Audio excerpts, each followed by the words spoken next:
combination of over-harvest by commercial fishermen and sea lamprey. Those two together just knocked them out. Well, there were no, well, we don't know about sea lamprey in 1900, but there was not much commercial fishing in 1900. So it's really not clear why they went extinct. What we do know is that they've been stocked since 1973, and they survive great after stocking. They're stocked as yearlings, and we never see, I mean, and they grow to adulthood. I mean, you guys are fishing them all the time, and that was all that was known when I came. Like, so we have stocked fish in Lake Champlain. So if you want to study what's happening to a population, you ask a series of sort of logical questions.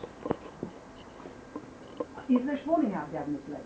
If so, do they know that? When they're raised in concrete raceways in the hatchery, do they have an idea of what a spawning ground should look like? You'd hope so, but maybe not. If they find the spawning areas, are there enough lake trout? Are they healthy enough in the face of lamprey to put enough eggs out? Are they doing enough reproduction as far as spawning? Do the eggs hatch? Are the eggs themselves healthy enough? How many fry are there? And how are the fry doing? Are they eating? Are they being eaten? How healthy are they? So it's sort of this progression over time, and you'll see, because over a series of graduate students, I've been able to sort of approach each of those questions. So the first thing you do is you find a good graduate student. Wow! It's nice that you got 4 words. Yeah, that was just the case. You just don't want to look for and stuff like that. That way we get shivered and drops when he's got another one. I learned a lot about ice from Brian, because on this day, this was Button Bay, it was the first day we got frozen out. We had gear out there, we'd gone out to go and get it. This is obviously winter, and we'd left some gear out to collect eggs.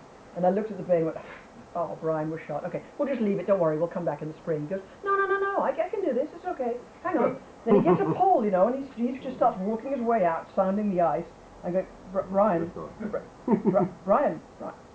I don't have a rope. He walks all the way out to the edge of the ice, and I'm, of course, losing years off my life at this point, and he steps off the ice into 2 inches of water. He was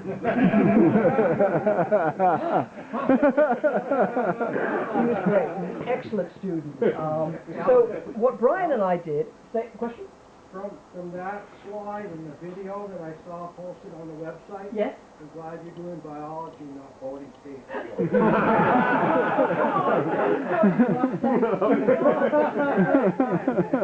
No, we're actually, I'm wondering if what you saw in the video that you didn't like the voting safety. Three people in a bathtub? With our Mustang suits on. There we go. It is rated for, I promise. That's my no-flame Jane, and I love that craft. This is the smaller one, rated for Brian and I.